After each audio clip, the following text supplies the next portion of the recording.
एक छोटे से गांव में हल्कू नाम का एक ताकतवर लड़का अपनी माँ से बहुत प्यार करता था। वे बहुत गरीब थे, लेकिन माँ बेटे का प्यार बहुत गहरा था। एक रात अचानक गांव में खतरा आ गया। कुछ बदमाश उनके घर पर हमला कर देते हैं। हल्कू की माँ डर से कांपने लगती है। अपनी माँ को बचाने के लिए हल्कू अपनी जान की परवाह किए बिना उनके सामने खड़ा हो जाता है। वो अकेले ही उन लोगों का सामना करता है। आखिर में हल्कू बुरी तरह घायल हो जाता है, लेकिन अपनी माँ को बचा लेता है। उस पल की कल्पना कीजिए जब एक बेटा अपनी माँ की गोद में सिर रखकर आखिरी सांसें ले रहा होता है। उसकी आंखों में एक गहरी चमक होती है और वो बस इतना कहता है, माँ तुम खुश रहना। ये शब्द सुनकर माँ का दिल टूट जाता है।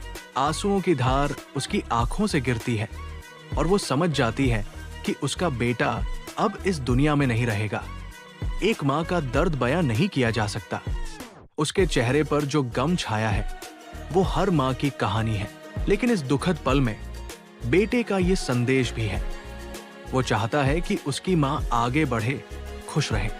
ये सिर्फ विदाई नहीं, बल्कि एक गहरे प्रेम का एहसास है। इस रिश्ते की गहराई को समझना आसान नहीं।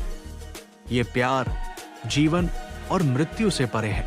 हमें याद दिलाता है कि जीवन कितना नाजुक है और एक माँ का प्यार कितना अथाह। इसलिए कभी भी अपने प्रियजनों के प्रति अपने भावनाओं को व्यक्त करने में देर न करें।